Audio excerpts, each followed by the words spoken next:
তুমি দাঁড়াইছো তাহতা আকদামিল পুলসিরাত, তোমার পায়ের নিচে পুলসিরাত, বিলিয়ামিনে জান্নাহ বিশিমালে জাহান্নাম।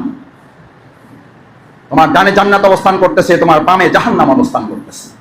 ডানপন্থী জান্নাতে, বামপন্থী জাহান্নামে। আর এই স্বঘোষিত বামপন্থী, স্বঘোষিত, সে কাল কিয়ামতের দিন মৃত্যুর পরে কবরে রাখার পরে তারা জিজ্ঞেস করা হবে মান দীনুকা, আর সে বলে দেবে দীনুল ইসলাম। এত সহজ। ইসলাম একটা জীবন ব্যবস্থা। আপনার রান্নাঘর থেকে শুরু করে সংসদ ভবন পর্যন্ত, রান্নাঘর থেকে রাষ্ট্র ভবন পর্যন্ত, রান্নাঘর থেকে গণভবন পর্যন্ত, রান্নাঘর থেকে বঙ্গভবন পর্যন্ত প্রত্যেকটা সিস্টেম তার দেওয়া বিধানে চলবে। আলা লাহুল খালকু ওয়াল আমর। এই কথাটা ইমাম সাহেবের না, ভুল বুঝেন না। এই কথা শফিকুল ইসলাম মাসুদের না, মাসুদের বাপের না। এই কথা মাওলানা ইসহাক সাহেবের না। কার? এটা আল্লাহর। Be careful. আমার সাবধান। লাহুল খালকু ওয়াল আমর, সৃষ্টি করছি আমি, আইন চলবে। কার ঘোষণা? কার ঘোষণা? এখন আইন চলে আল্লাহ। সিদ্ধান্ত আপনার। মানবেন মানবেন না সিদ্ধান্ত আপনার। কিন্তু এই কথাটা যদি শফিকুল ইসলাম মাসুদ না বলে, কাল কিয়ামতের দিন আমার জিহ্বাটা এরকম টেনে বের করে লোহার কাঁচি দিয়ে কেটে দেওয়া হবে। আলা লাহুল খালকু ওয়াল আমর, আইন চলবে আল্লাহ। তখন ইমাম সাহেব আমার জামা ধরে টানতো, জামা ধরে টানতো। আমি বললাম ভাই যতই টানেন, দাঁড় যেহেতু করাই দিয়েছেন, জামা টাইনা লাভ হবে না।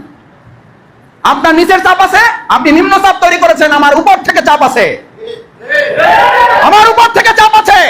আসসালামু আলাইকুম। ইসলামী ছাত্র শিবির বাংলার জমিনে আল্লাহ তাআলার এক অশেষ নিয়ামত। সুপ্রিয় দর্শক, কেন বলছি? একজন বিশ্ববিদ্যালয়ে পড়ুয়া শিক্ষার্থী ইসলামী ছাত্র শিবির করার কারণে তার খুতবা দেওয়ার ধরন দেখলে আপনারা অবাক হয়ে যাবেন। ইসলামী জ্ঞান, কোরআন এবং হাদিস থেকে রেফারেন্স দিয়ে তিনি যেভাবে আলোচনা করেন খুতবাতে বা বিভিন্ন জায়গায় আপনারা দেখতে পেয়েছেন। ইসলামী ছাত্র শিবিরের এক সাবেক কেন্দ্রীয় সভাপতির একটি জুমার খুতবা শোনাবো, গতকালকে দেওয়া অসাধারণ এক জুমার খুতবা। আশা করি আপনারা সম্পূর্ণ খুতবাটি শুনবেন। এই খুতবাটি শোনার পরে আপনারা অনুধাবন করতে পারবেন নিজের জীবন সম্পর্কে, নিজের জীবনের প্রতিটি মুহূর্ত কীভাবে কাটাতে হবে এ সম্পর্কে আপনারা অনুধাবন করতে পারবেন। সুপ্রিয় দর্শক, চলুন আমরা সরাসরি বাংলাদেশ ইসলামী ছাত্র শিবিরের সাবেক কেন্দ্রীয় সভাপতি ডক্টর শফিকুল ইসলাম মাসুদের গতকালকে দেওয়া জুমার খুতবাটি আমরা يعمر مساجد الله من آمن بالله واليوم الآخر وأقام الصلاة وآتى الزكاة ولم يخش إلا الله فعسى أن يكونوا أولئك هم المهتدون. صدق الله العظيم وصدق رسوله النبي الكريم ونحن على ذلك من الشاهدين الشاكرين. আজকের পবিত্র জুমাবারে উপস্থিত মসজিদের সম্মানিত ইমাম, সম্মানিত মুয়াজ্জিন, খতিব, মসজিদের সম্মানিত মুতাওয়াল্লি, মসজিদের যারা সম্মানিত খাদেম, মসজিদের সবচেয়ে বড় প্রাণ, মসজিদের সবচেয়ে বড় খাবার, সম্মানিত শ্রদ্ধাভাজন পিতৃ সমতুল্য ওলামায়ে কেরাম, শিক্ষক মণ্ডলী, মুসল্লিয়ানে কেরাম, তরুণ যুবক ভাইরা, আসসালামু আলাইকুম ওয়া রাহমাতুল্লাহি ওয়া বারাকাতুহু। কেমন আছেন আপনারা সবাই? আলহামদুলিল্লাহ। মসজিদে আসার পর আমাদের অন্তরটা প্রশান্তিতে ভরে যায়। কেন ভরে যায়? এটা কার ঘর? আল্লাহর ঘর। এই যে আল্লাহর ঘরে আমরা আসার পর আমাদের অন্তরটা প্রশান্তিতে ভরে যায়, এর মূল কারণ হচ্ছে আমরা আল্লাহর আইনের, আল্লাহর সিদ্ধান্তে, আল্লাহর ফায়সালা বাস্তবায়নের জন্য এখানে উপস্থিত হয়েছি।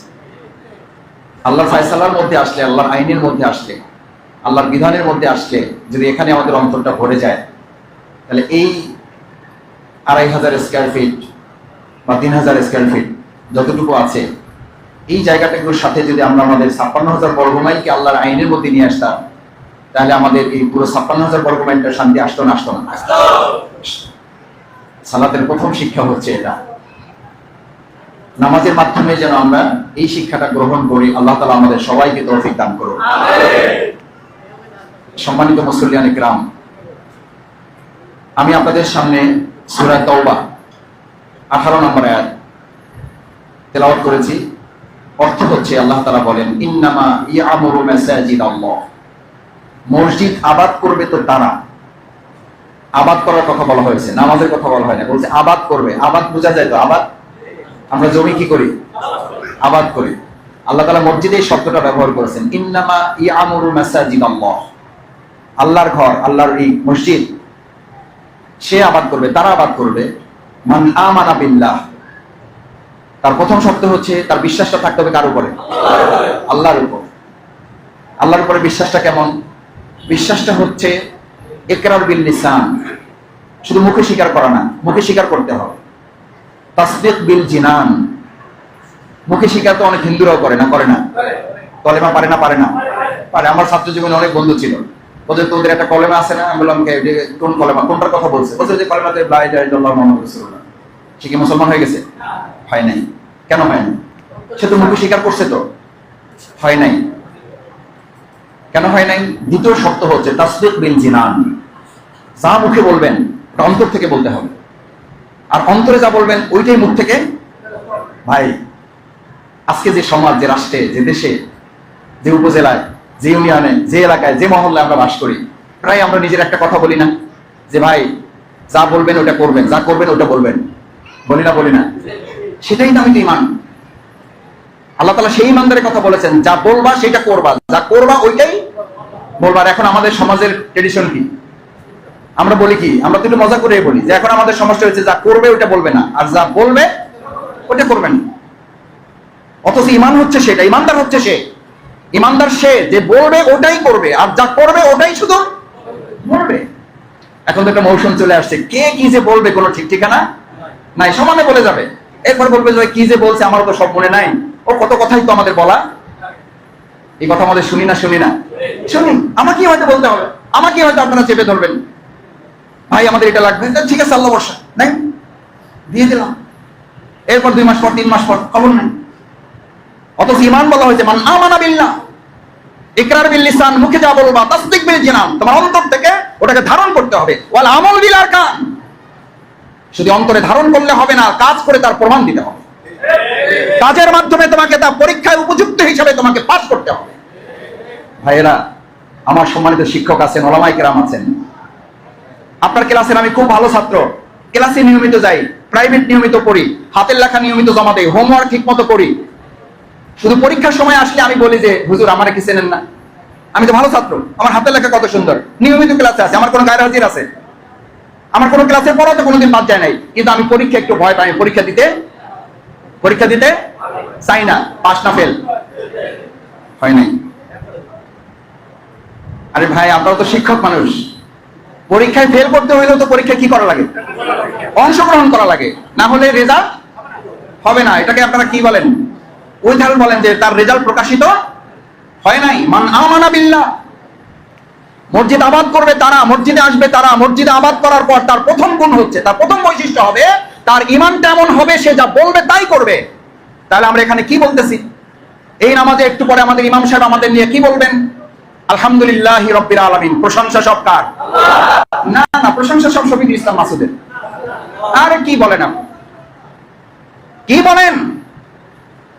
প্রশংসা তো আমার অমুক উপজেলা চেয়ারম্যানের, প্রশংসা তো অমুক এমপি সাহেবের, প্রশংসা তো অমুক মন্ত্রী সাহেবের, প্রশংসা তো অমুক প্রেসিডেন্ট সাহেবের, প্রশংসা তো অমুক দলের সভাপতি। প্রশংসা করতে করতে মিটিং শেষ, আল্লাহর দরবারে একবার শুকরিয়া আদায় করার তৌফিক এই মুসল্লি আমার ইমানদারের 3 ঘন্টার মিটিং হয়, একবার আলহামদুলিল্লাহ বলার সুযোগ হয় না।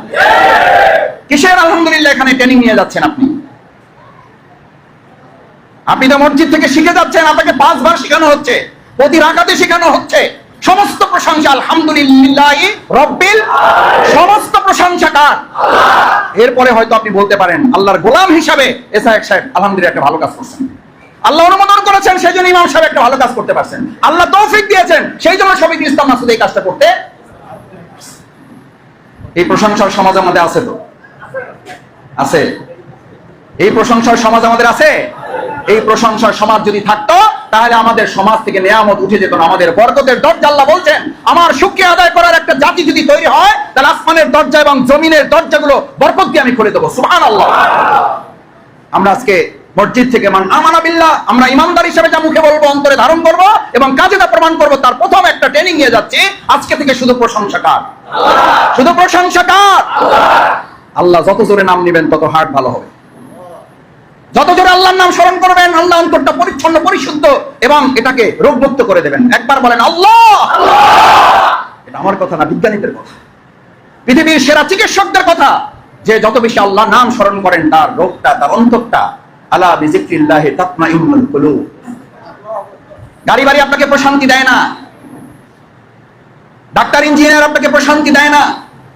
আল্লাহ বলছেন আলা সাবধান, বি কেয়ারফুল, আপনাকে সতর্ক করছেন, ধমক দিচ্ছেন। আলা, যেমন কোন শক্তিশালী মানুষ, পাওয়ারফুল লোক আপনাকে আসে, এই খবরদার, বলে না বলে না?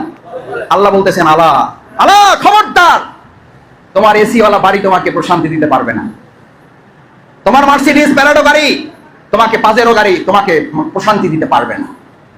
প্রশান্তি হচ্ছে বিজিক্রিল্লাহ। কার স্মরণ? আল্লাহ। আলহামদুলিল্লাহ রাব্বিল আলামিন, আর রহমানির রহিম, মালিকি ইয়াউমিদ্দিন। তিনি দয়ালু, তিনি দাতা আমাদের জন্য, তিনি শেষ বিচারেরও দিন। আমরা তার সামনে আজকে দাঁড়াচ্ছি, তার সামনে দাঁড়াচ্ছি আমাদের। ইয়াকা না'বুদু ওয়া ইয়াকা নাস্তাইন, আমি আপনার গোলামি ছাড়া কারো গোলামি করি না। এটা হচ্ছে আমান বিল্লাহ। আমি এখানে বলে যাচ্ছি আপনার গোলামি ছাড়া কারো গোলামি করি না, আর এখান থেকে বের হয়ে আমি টাকার গোলাম, আমি আরামের গোলাম, আমি ব্যবসার গোলাম। কখন ব্যবসার গোলাম হই আমি এই সামাজিক কর্মকাণ্ড, রাজনৈতিক কর্মকাণ্ড, মানুষের কর্মকাণ্ড করতে করতে আমি জুমার নামাজে হাজির হইতে পারলাম না। যে কাজের জন্য হাজির হইতে পারলাম না আল্লাহর গোলামি করতে, ওই কাজটা তখন করার নাম হচ্ছে আল্লাহর গোলামির পরিবর্তে আমি কার গোলাম? তখন ওই কাজের গোলাম। আপনি ফজরের নামাজের সময় আমি মসজিদে হাজির হইতে পারি না। আজকে হয়তো আশেপাশে থেকে আরো কিছু মুসল্লি মেহমান হিসেবে আসছেন। ইমাম সাহেব যিনি 5 ওয়াক্ত সালাত এখানে ইমামতি করেন, তাকে যদি এখন আপনারা জানতে চান, হুজুর আলহামদুলিল্লাহ এখন তো বাইরে জায়গা পাওয়া যাচ্ছে না, ফজরের নামাজের সময় আজান দেওয়ার পর তো আপনি খালি দুয়ারের দিকে তাকাইতে থাকেন, আল্লাহ কোন রকম যদি 3টা লোক হয় তাহলে আমার জামাতটা হয়ে যাবে। এই জন্য এখন মসজিদের ইমাম, খতিব, আলোচক যারা থাকেন তারা বলেন টাকা কালেকশন মসজিদের জন্য জরুরি, টাইলস কালেকশন মসজিদের জন্য জরুরি, ফ্যান কালেকশন মসজিদের জন্য জরুরি, এসি কালেকশন মসজিদের জন্য জরুরি, ওযুখানা কালেকশন মসজিদের জন্য জরুরি, টয়লেট কালেকশন করা মসজিদের জন্য জরুরি, দোতলা আর একটা ঢালাই কালেকশন করা মসজিদের জন্য জরুরি। তার চেয়ে বেশি জরুরি হচ্ছে মসজিদের মুসল্লি কালেকশন করা। কি কালেকশন? মুসল্লি কালেকশন। এই মুসল্লি কালেকশনে যদি শফিকুল ইসলাম মাসুদ ব্যর্থ হয়, এই মুসল্লি কালেকশনে যদি ইমাম সাহেব ব্যর্থ হয়, এই মুসল্লি কালেকশনে যদি মসজিদের মুতাওয়াল্লিরা ব্যস্ত হয়, প্রস্তুত থাকুন, আপনি যত বড় মুতাওয়াল্লি হন, যত বড় সভাপতি হন, যত বড় শফিকুল ইসলাম মাসুদ হন, এই মসজিদ কাল কিয়ামতের দিন আপনার ব্যাপারে জান্নাতের ফয়সালার পরিবর্তে জাহান্নামের কাঠগড়ায় দাঁড় করাবার জন্য আসামি বানিয়ে দেবে। এই মসজিদ আল্লাহ আমাদের সেখান থেকে হেফাজত করুন। আমি মাঝে মধ্যেই আলহামদুলিল্লাহ আপনাদের স্নেহ, ভালোবাসা, দোয়ার কারণে কিছু মসজিদে যাওয়ার সুযোগ পাই।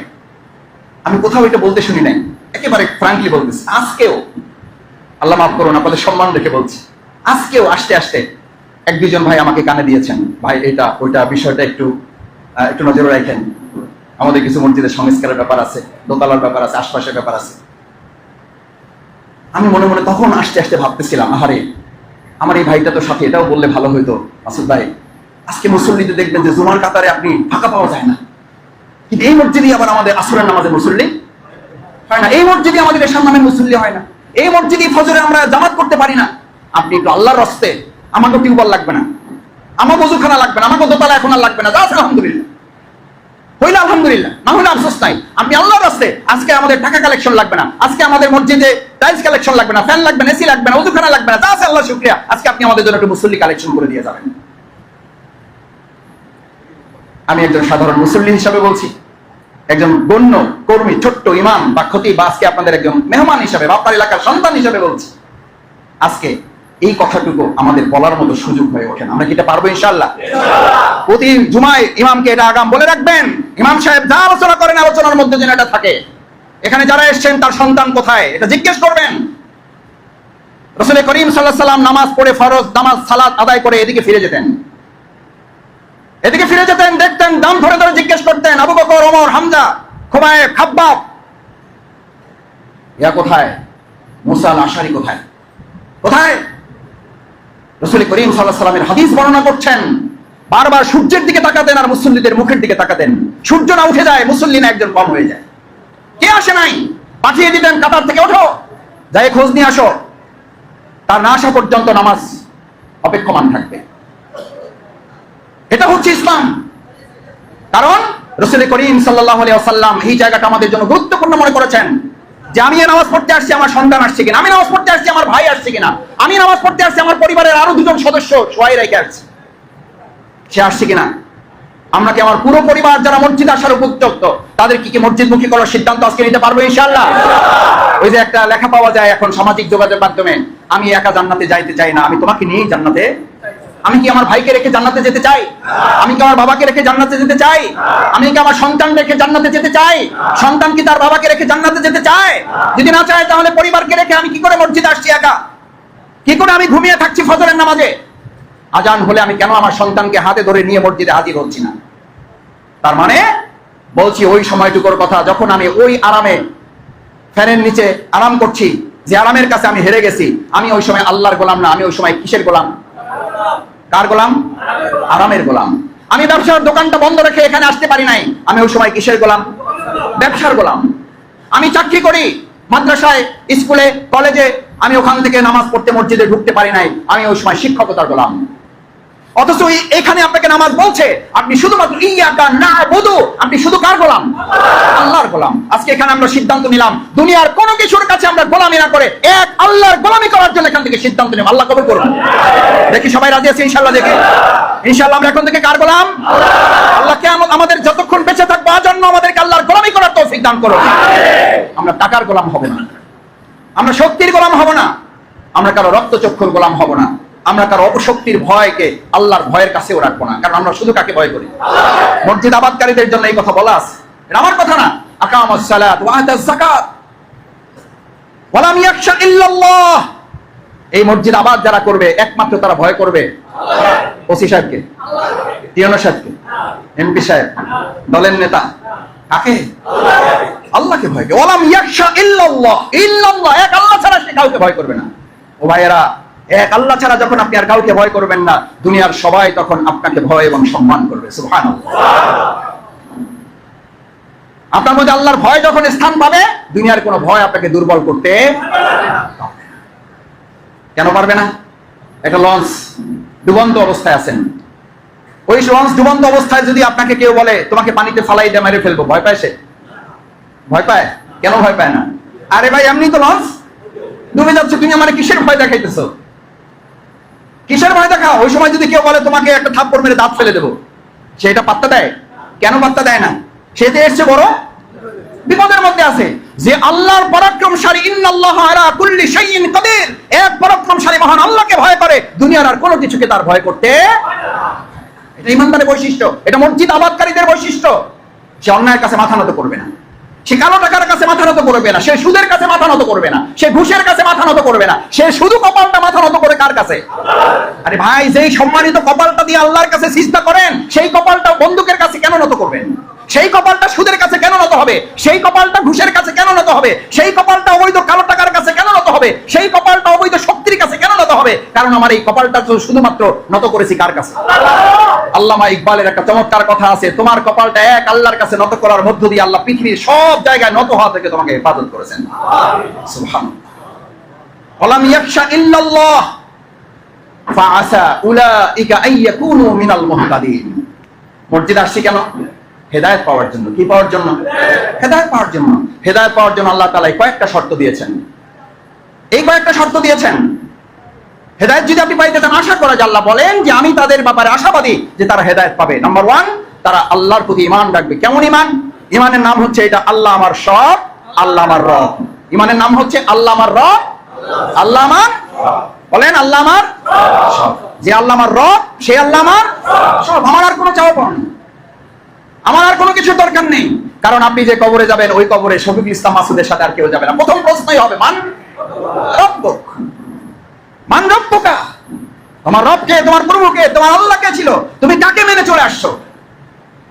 তুমি তোমার শিক্ষককে, তুমি তোমার কোনো বড় অভিভাবক, তুমি কোনো টাকাওয়ালাকে, তুমি কোনো শক্তিওয়ালাকে, তুমি কোনো নেতাকে, কাকে মেনে আসছো? তখন আপনি চাইলে মুখস্থ করা জবাব দিতে পারবেন না। দেখবেন ভাইরা পড়ে অনেক মুখস্থ জিনিসটাকে প্র্যাকটিস না থাকার কারণে সে বলতে পারে না। কখন কি বলে, ওই মনে আছে, মুখস্থ ছিল, কিন্তু আপনারা দেখেন ভুলে গেছে। বলি না?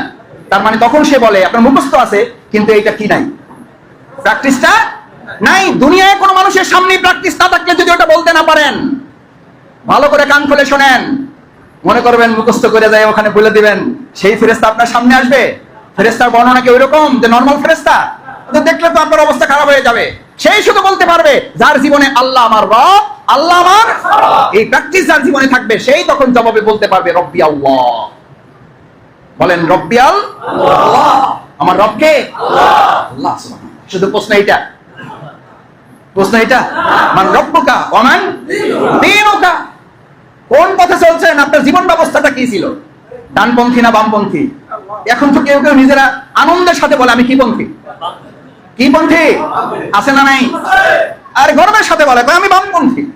আরে ভাই বামপন্থী আসহাবুল ইয়ামিন ওয়া আসহাবুশ শিমাল, আল্লাহ তো রাস্তা ঠিক করে দিয়েছেন, একটা ডানপন্থা একটা বামপন্থা। কেমন কপাল পড়লে ইমানদার হিসাবে যে সে নিজে ঘোষণা করে আমি বামপন্থী, অথচ রাসূল করিম সাল্লাল্লাহু আলাইহি সাল্লাম এই নামাজে দাঁড়ানো অবস্থায় বলেছেন তুমি নামাজে দাঁড়াও নাই, তুমি পুলসিরাতের উপরে দাঁড়াইছো, তাহতা আকদামিল পুলসিরাত।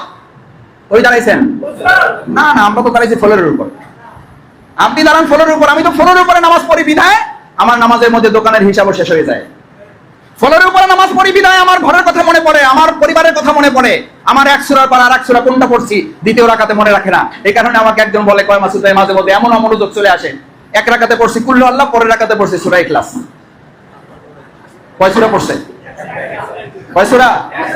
এক সূরা। কি পড়ছে মনে নাই? আমাদের এরকম হয় না নাকি সব আমরা আল্লাহর ওলিরা বসে আছি? আল্লাহ রাসূল সাল্লাল্লাহু আলাইহি ওয়াসাল্লাম বলেছেন ফ্লোরে দাঁড়িয়ে নামাজ পড়ার অনুভূতি যারা দেখো তাহলে নামাজ অমনোযোগী হবে। আর যদি ফ্লোরে না দাঁড়িয়ে তুমি মনে করো তুমি ফ্লোরে দাঁড়াও নাই, তুমি দাঁড়াইছো তাহতা আকদামিল পুলসিরাত, তোমার পায়ের নিচে পুলসিরাত, বিলিয়ামিনে জান্নাহ ওয়া বিশিমালে জাহান্নাম। তোমার ডানে জান্নাত অবস্থান করতেছে, তোমার বামে জাহান্নাম অবস্থান করতেছে। ডানপন্থী জাহান্নামে, ডানপন্থী জান্নাতে, বামপন্থী জাহান্নামে। আর এই স্বঘোষিত বামপন্থী, স্বঘোষিত, সে কাল কিয়ামতের দিন মৃত্যুর পরে কবরে রাখার পরে তারা জিজ্ঞেস করা হবে মান দীনুকা, আর সে বলে দেবে দীনুল ইসলাম। এত সহজ। ইসলাম একটা জীবন ব্যবস্থা, আপনার রান্নাঘর থেকে শুরু করে সংসদ ভবন পর্যন্ত, রান্নাঘর থেকে রাষ্ট্র ভবন পর্যন্ত, রান্নাঘর থেকে গণভবন পর্যন্ত, রান্নাঘর থেকে বঙ্গভবন পর্যন্ত প্রত্যেকটা সিস্টেম তার দেয়া বিধানে চলবে। আলা লাহুল খালকু ওয়াল আমর, এই কথাটা ইমাম সাহেবের না, ভুল বুঝেন না। এই কথা শফিকুল ইসলাম মাসুদের না, মাসুদের বাপের না। এই কথা মাওলানা ইসহাক সাহেবের না, কার? এটা আল্লাহ। বি কেয়ারফুল, আমার সাবধান। লাহুল খালকু ওয়াল আমর, সৃষ্টি করছি আমি, আইন চলবে কার ঘোষণা? কার ঘোষণা? এখন আইন চলে আল্লাহ, সিদ্ধান্ত আপনার। মানবেন না সিদ্ধান্ত আপনার। কিন্তু এই কথাটা যদি শফিকুল ইসলাম মাসুদ না বলে, কাল কিয়ামতের দিন আমার জিহ্বাটা এরকম টেনে বের করে লোহার কাঁচি দিয়ে কেটে দেওয়া হবে। আমি মাঝে মধ্যে বলি এখন তো আলহামদুলিল্লাহ একটু ভালো পরিবেশ আল্লাহ দয়া করে দান করেছেন। আমি বিগত 17 বছর মসজিদে আলহামদুলিল্লাহ আমি চেষ্টা করেছি সব ঝুঁকি মাথায় নিয়ে নামাজ তো পড়তে হবে, দাঁড়াইলে ওই এক জায়গায়। এখন তো আপনারা দাওয়াত করেন বা একটু সম্মান দেখান, একটু ভালোবাসেন। আগে ওই কোনায় বসে যেতাম মাস্ক পরে, ওই কোনায় বসে যেতাম, ওই কোনা পিছনে এসে বসে যেতাম। ইমাম সাহেব দেখতো বা কেউ এখানে মুরব্বীরা দেখতো, ভাই আসেন ভাই আল্লাহ বস নামাজ পড়ে ফেল না, আসেন। এরপর যখন কথা শুরু করতাম, কথা শুরু করলে তো আসল কথা তো বলতে হবে। আলা লাহুল খালকু ওয়াল আমর, আইন চলবে আল্লাহ। তখন ইমাম সাহেব আমার জামা ধরে টানতো। আমি বললাম ভাই যতই টানেন, দাঁড় যেহেতু করাই দিয়েছেন, জামা টাইনা লাভ হবে না। আপনার নিচের চাপ আছে, আপনি নিম্ন চাপ তৈরি করেছেন, আমার উপর থেকে চাপ আছে, আপনি জামা টানলে আমার হয়তো আপনার চাকরিটা চলে যাবে। আর আমি যদি এই কথাটা যথাযথভাবে বলতে না পারি তাহলে আমার ঈমান চলে যাবে। একজন ইমানদার হিসাবে চাকরি আর এই বক্তৃতা করাটা কি আমার জীবনে প্রধান নাকি ঈমান প্রধান? ঈমান। আপনি মানবেন না, আমি মানতে পারবো না, সেটা আমার আপনার ব্যাপার, কিন্তু কথা তো বলতে হবে। আসুন সম্মানিত মুসল্লিয়ানে কেরাম, আপনাদের প্রতি কৃতজ্ঞতা প্রকাশ করছি। আপনাদের সন্তান হিসাবে, আপনাদের এলাকার মানুষ হিসাবে, আপনাদের এলাকার ভাই হিসাবে আমাকে আজকে কথাটুকু বলার সুযোগ দিয়েছেন। কাল কিয়ামতের দিন আমরা আপনারা কেউ যেন আল্লাহর আদালতে আসামি না হই, আল্লাহ আমাদের হেফাজত করুন। ইনিল হুকমু ইল্লা লিল্লাহ, এই জমিনটা আমার, এই জমিনে আইন চলবে আমার ভাইয়েরা। আমার চিন্তা, দৃষ্টিভঙ্গি, মত পার্থক্য থাকতে পারে, কিন্তু আল্লাহর জমিনে আল্লাহর আইন চলবে। মুসলিম হিসাবে এটার বিরোধিতা করার সুযোগ কি আমাদের কারো থাকার কথা? আমি ইসহাক ভাইকে পছন্দ করি না, আমি খতিব সাহেবকে পছন্দ করি না, শফিকুল ইসলাম মাসুদকে আমার ভালো লাগে না, তাতে আপনার ঈমান যাবে না, তাতে আপনার ঈমান নষ্ট হবে না। কিন্তু আল্লাহর জমিনে আল্লাহর আইনের ভিত্তিতে সমাজ চলবে না। এই কথা বলার অর্থ হলো আপনাকে কবরে রাখার পর যখন জিজ্ঞেস করা হবে মান দীনুকা, আপনি তখন বলতে পারার কথা না দীনুল ইসলাম। আমার জীবন ব্যবস্থা ছিল কি? ইসলাম ছিল না তো আমার জীবন ব্যবস্থা। আমি তো আমার জীবন ব্যবস্থা ইসলাম নিয়ে আসতে পারি নাই। আমার পৌরসভা, আমার ইউনিয়ন কার্যালয়, আমার মেম্বার কার্যালয়, আমার স্কুল, আমার কোর্ট, আমার আদালত, আমার সিস্টেম, আমার হাইকোর্ট, আমার জজ কোর্ট, আমার প্রত্যেকটা জীবনের অঙ্গ প্রত্যঙ্গকে ইসলামের আলোকিতে পরিচালিত করা যায় নাই। ইসলামের বিধান তো এখানে কার্যকর হয় নাই। শেষ আয়াতটা বলে আপনাদের কাছ থেকে বিদায় নিতে চাই, ওমান লাম ইয়াহকুম বিমা আনজালাল্লাহু ফাউলাইকা হুমুল ফাসিকুন। ফাসিক হচ্ছে তারা ঈমানটা ঝুলিয়ে থাকে, ঈমান থেকে ব্যক্তিটা দূরে চলে যায়। কোন ব্যক্তি? যে আল্লাহর বিধানের আলোকে সমাজ এবং রাষ্ট্র পরিচালনা করে না। আমার ভাইয়ের আসুন, মসজিদ আবাদকারীদের জন্য ঈমানদারের এই বৈশিষ্ট্যটা যেন ধারণ করে আল্লাহর জমিনে আল্লাহর আইন চলছে সেটার কার্যকর করার জন্য আল্লাহ যেন আমাদের সবাইকে কবুল মঞ্জুর করেন। আল্লাহ আমাদের হায়াত থাকতে যেন এই ব্যবস্থাটা দেখে যাওয়ার তৌফিক দান করেন। আমাদের এই প্রিয় বাংলাটাকে রাসূল করিম সাল্লাল্লাহু আলাইহি ওয়াসাল্লাম যেভাবে সোনার বাংলা থেকে আমাদের সোনার মদিনা করেছিলেন, আমরা যেন আমাদের এই বাংলাটাকে কি বাংলা রাসূল সাল্লাল্লাহু আলাইহি ওয়াসাল্লাম জাহিলি মদিনাকে সোনার মদিনা করেছেন নিজের মতে না আল্লাহর আইনে? সোনার বাংলা হবে কি আমাদের মতে না আল্লাহর আইনে? এই সুযোগ এখন আমাদের হাতে আছে না নাই? আমরা কি পারবো ইনশাআল্লাহ? আল্লাহ আপনি আপনার বিধানের আলোকে, ইসলামের আলোকে আমাদের এই সুন্দর মাতৃভূমি বাংলাদেশটাকে সোনার বাংলা হিসাবে কবুল করেন। সবাইকে সেই প্রত্যাশা ব্যক্ত করে আমাদের নামাজ শেষে দোয়া হবে। অনেকে দোয়া চেয়েছেন, আমরা দোয়ায় শামিল হব। আল্লাহ তাআলা আমাদের সবাইকে যেন মাফ করে দেয়। সুপ্রিয় দর্শক, শিবির সভাপতির জুমার খুতবাটি আপনারা কিভাবে দেখছেন অবশ্যই আপনাদের মূল্যবান মন্তব্য কমেন্ট বক্সে জানাবেন। সবসময় সত্য নির্ভেজাল তথ্য পেতে স্বাধীন বাংলা টিভি ইউটিউব চ্যানেলটি সাবস্ক্রাইব করে আমাদের সাথে থাকুন। আসসালামু আলাইকুম রহমতুল্লাহি ওয়া বারাকাতুহু।